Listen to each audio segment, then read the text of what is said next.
اللهم صل وسلم وزد وبارك على سيدنا محمد وعلى آله وأصحابه أجمعين. ازيكم يا حبايبي؟ عاملين ايه؟ رب تكونوا بخير وبصحة وسلامة دايما يا رب. جمعة مباركة علينا وعليكم، وربنا يجعل أيام الأسبوع كلها هنا وفرح وسعادة على الأمة الإسلامية أجمعين. كل سنة وانتم طيبين. بكرة أول رجب ينعاد علينا وعليكم الأيام بالخير. اللهم بلغنا رمضان لا فاقدين ولا مفقودين يا رب العالمين.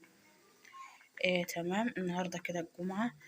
دلوقتي كده الجمعة اتصلت واحنا بعد الصلاة. كان عندي كده طماطم مفرومة في التلاجة. دي صلصة عادية خالص، مفيش فيها بصلة ولا توم ولا أي حاجة.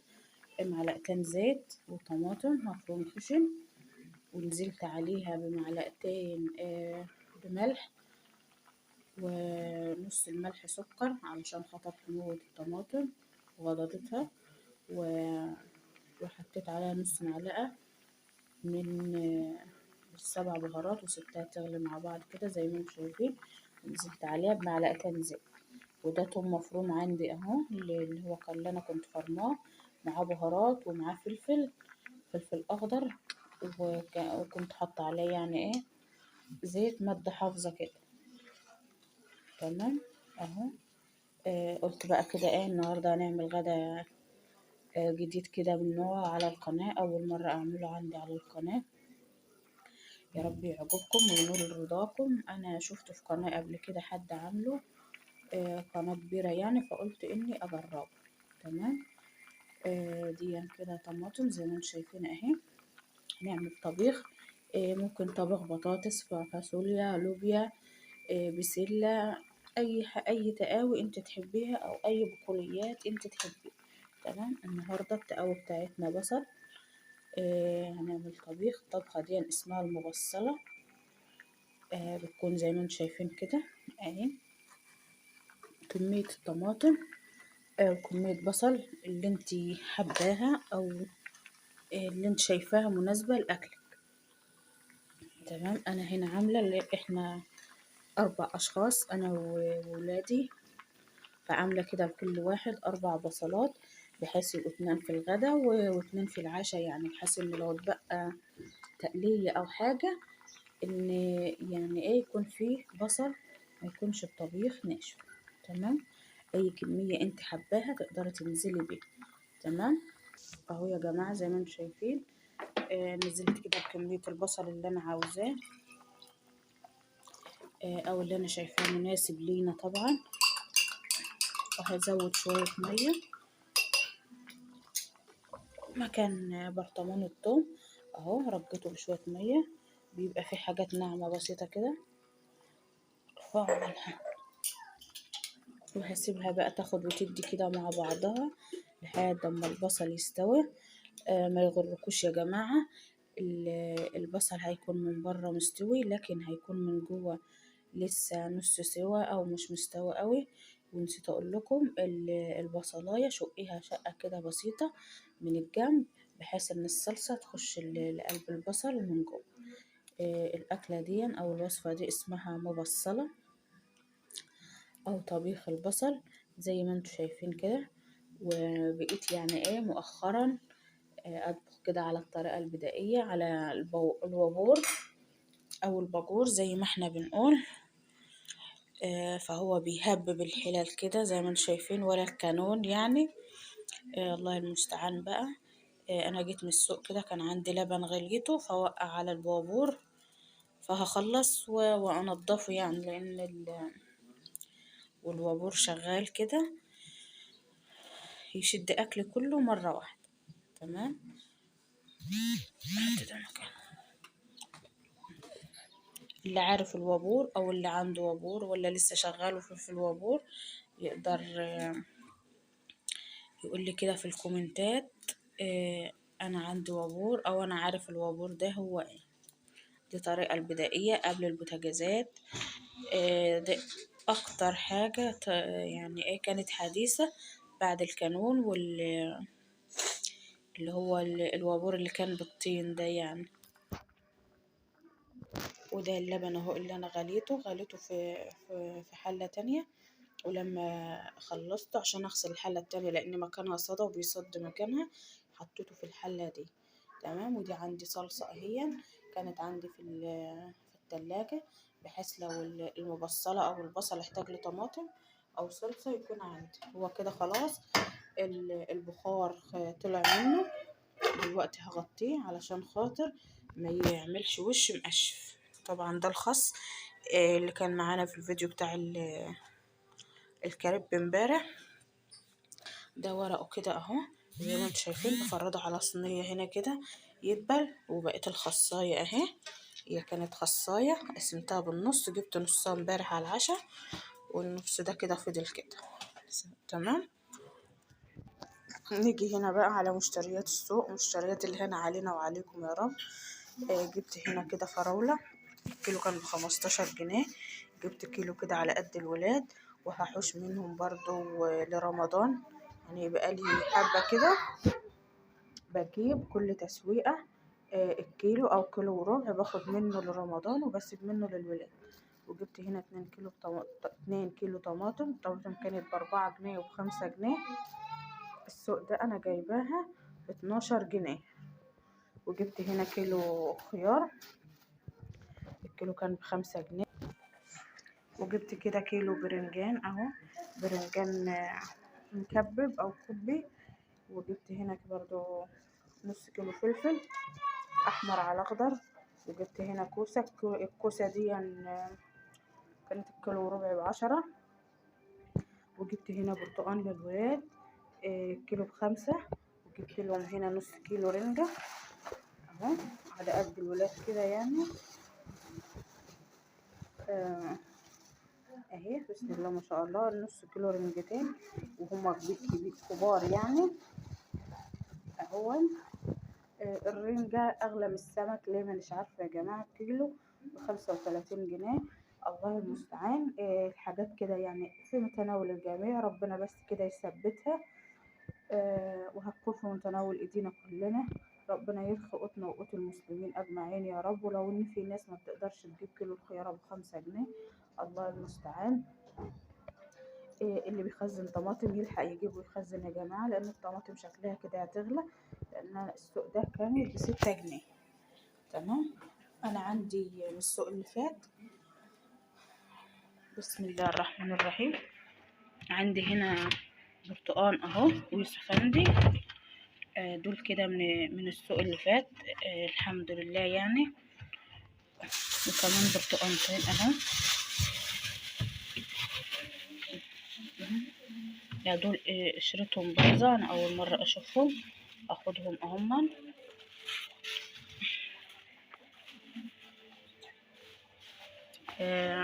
وعندي كمان هنا طماطم اهي من السوق اللي فات. هنقضها بقى، هحوش المكرمشة اللي زي دي والطيبة والجامدة هسيبها زي ما هي. وهنغسل بقى التلاجة كده بقى مع بعض. وعندي فلفل برضه اهو من السوق اللي فات، قرنين فلفل اخضر وقرن 3 قرون دول، قرنين احمر وقرن فلفل اخضر، يعني دول من السوق اللي قبله ودي من السوق اللي فات. وعندي هنا برنجانين كان سيلف جايبهم من الغيط السوق اللي فات يعني. واتبقى عندي 2 اهم هخرجهم عشان هفضي التلاجة كده هغسلها، لان كان عندي هنا كوباية لبن والولاد وقعوها هنا هي. اخدها كده اطلعها، وقعوها وحطوا بقيتها هنا كده في باب التلاجة. تمام. هنفضي بقى تلاجتنا كده ونغسلها وننضفها ونعمرها بقى باذن الله كده بحاجة السوق على تكون على نظافة.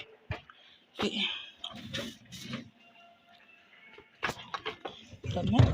طبعا هنا البطاطس بتاعتنا اهي بسم الله ما شاء الله زي ما هي في التلاجة، ما حصلهاش حاجة وما جرالهاش اي حاجة خالص. بسم الله ما شاء الله، بسم الله ما شاء الله. لو عندك رف في التلاجة زي ده كده تقدر تجيبه وتخزنيها، ما بيجرالهاش اي حاجة. تلاجة البيت زيها زي تلاجة الخزين. انا لسه ما استخدمتش حاجة من اللي في التلاجة، بستخدم من اللي تحت هنا. والتانية ان شاء الله انتظروا مني فيديو تفريزات جميل وقوي جدا. ادعوا لي بس كده ربنا ما يجيبش حاجة وحشة وافضل دايما معاكم في الفيديوهات. اللي وصل معايا لحد هنا يا جماعه متنسوش الاشتراك واللايك، لان اللايك بيرفع من قيمه القناه. بالله عليكم ارجعوا تاني الاقبال على الفيديوهات، علشان القناه دي تترفع. بقالنا سنتين كده يعني، فضلا وليس امر منكم ارفعوا القناه دي علشان نكمل 100,000 مشترك باحلى اخت واحلى اخ في الدنيا. دلوقتي يا جماعة بقى كده، بعد ما غسلت الواهي كلها كده وغسلت الحوض من الصدى واللي يعني صدى الحلل وكده، ورميت السلكة القديمة وجبت سلكة نضيفة اهي علشان خاطر اغسل بيها، عذرا بس ايدي من الصدى. لكن هو لازق في ايدي، مش انه بيعك ولا حاجة. دلوقتي اما اخلص هنشوف هنضف ايدي دي ازاي. تمام. هنا كده قلعت الرفوف اهي بتاعة التلاجة، زي ما انتم شايفين انا بغسلها بسلكة عادي، ما عنديش يعني اي حاجة اهو. هبلهم بس مية كده وابوشهم وهغسلهم ان شاء الله، ونرجع كده ويا بعض. التلاجة اهي تمام. ودلوقتي يا جماعة بعد ما خلصنا غسيل التلاجة، طبعا رصيت البتوع هنا اهم يوسفوا الشيالات بتوع التلاجة. هنا كده قطعت طبقين فاكهة للولاد، قطعت لهم حبة شوية فراولة زي ما انتم شايفين، وبرتقانة وسفندية كده يقعدوا كده يقزقزوا فيهم بعيد عني، لانهم رايحين جايين جايين رايحين زي ما انتم شايفين كده. وانا ما بحبش طول ما الباجور والع كده او الوابور والع، ما بحبش حد يكون وراي. تمام. هياخدوهم ويطلعوا يقعدوا ياكلوا في الصالة قدام التلفزيون على ما نشف الرفوف بتوع التلاجة ونرجع حاجتنا دي مع بعض في التلاجة.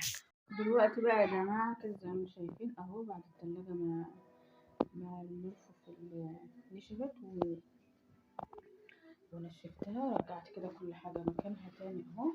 الطماطم الجديدة والقديمة طبعا الجامدة، ودول اللي لقيتهم طيبين كده او اللي وشهم كان مكرمش احطهم هنا برضه بكرة ولا بعد كده ان شاء الله. هعملهم لاني مش هقدر دلوقتي. تمام.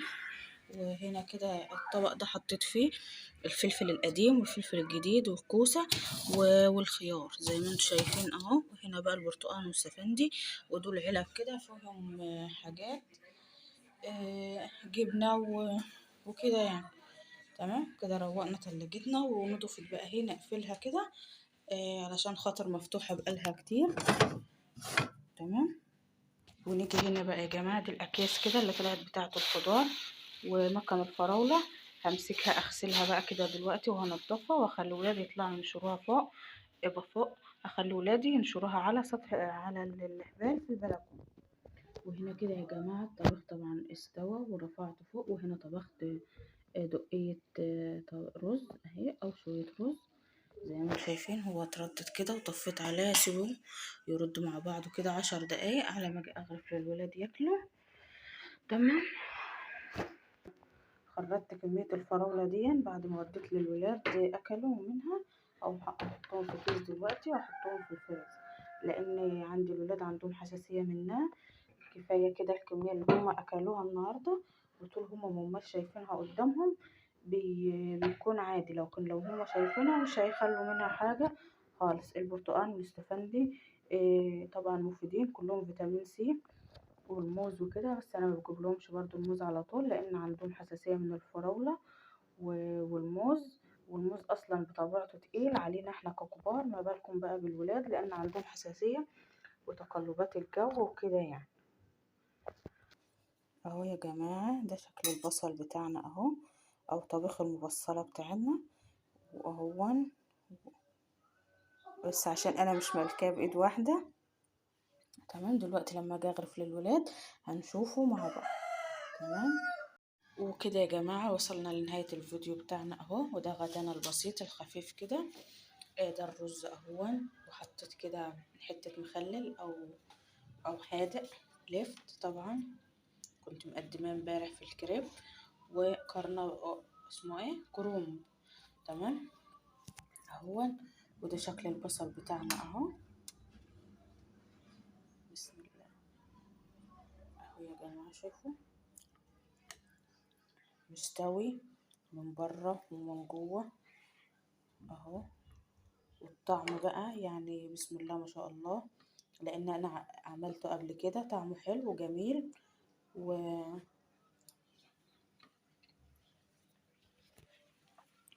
وريحته كانت طالعة جميلة جدا وحلو يا جماعة. هو نوع برضو زيه زي البطاطس، زي البقوليات، زي اي حاجة.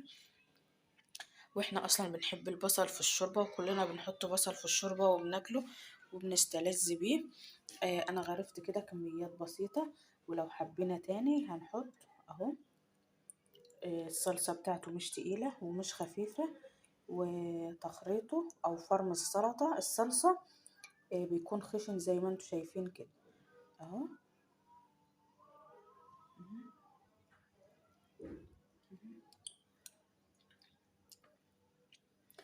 كده يا جماعة بقى هنتغدى واقدر اقول لكم مع السلامة، والتقي في فيديو جديد، والسلام عليكم ورحمة الله. طبعا الفيديو ده ليه تكملة بسيطة، بس مش هقدر اكملها في الفيديو دي لاني نازلة رايحة مشوار. رايحة فين؟ عندي زيارة للمقابر يا جماعة الخير. النهاردة كده الجمعة، من كل فين وفين لما بروح. ربنا يرحم موتانا وموتى العالمين أجمعين يا رب. فهنزل لأن العصر أذن. هنتغدى بس كده وهغدي الولاد، وأما أروح وأجي بإذن الله هكمل بقية الفيديو معكم. أشوفكم في فيديو جديد، والسلام عليكم ورحمة الله وبركاته. متنسوش اللايك والاشتراك في القناة. مع السلامة.